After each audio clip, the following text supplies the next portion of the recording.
In times when the world is seeing war, military conflicts, deep financial crisis in its immediate neighbours, India has received dozens of visits from foreign secretaries of various states, from US to Russia, Japan to China, Greece, UK, and the list goes on.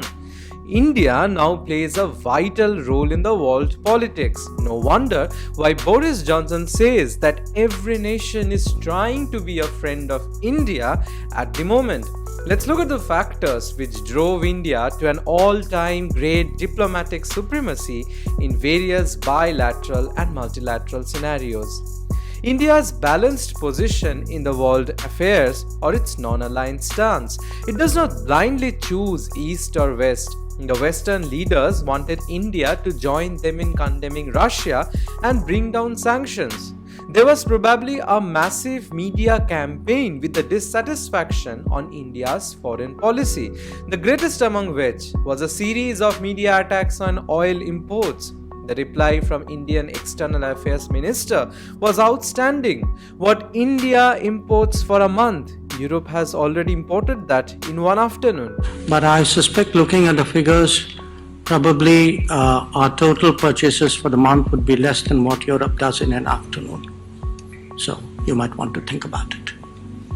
Significantly, German Chancellor Olaf Scholz was quoted as saying last week that a boycott of Russian energy would push Europe into recession.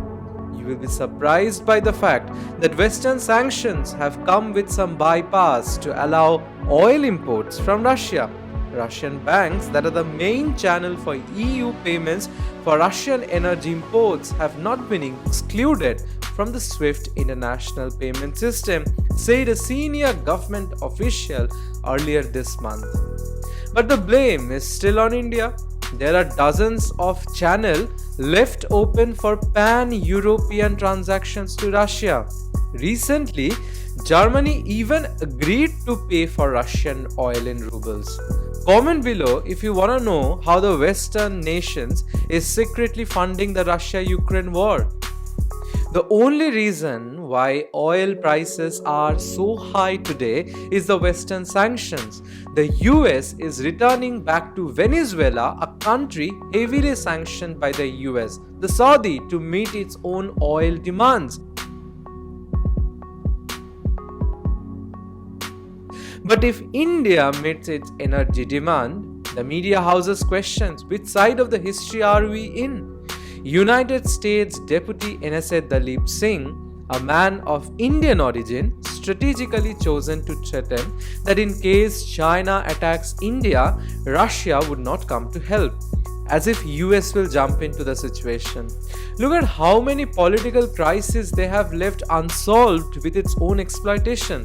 The Latin Americas, Middle East, Afghanistan, Ukraine, the new Afghanistan of Europe.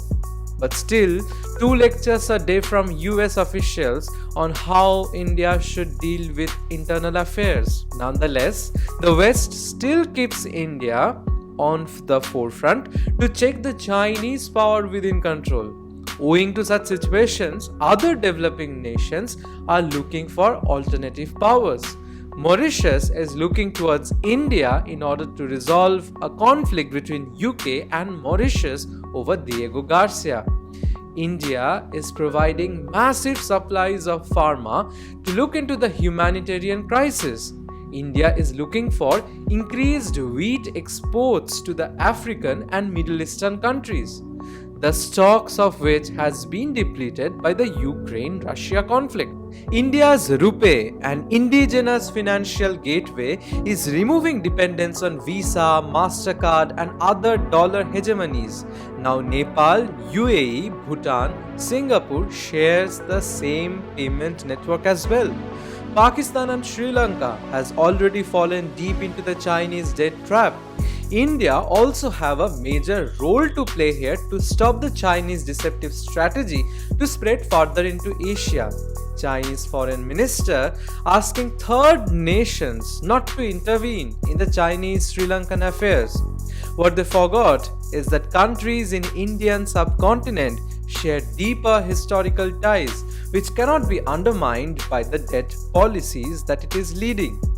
India's foreign policy have reached a peak.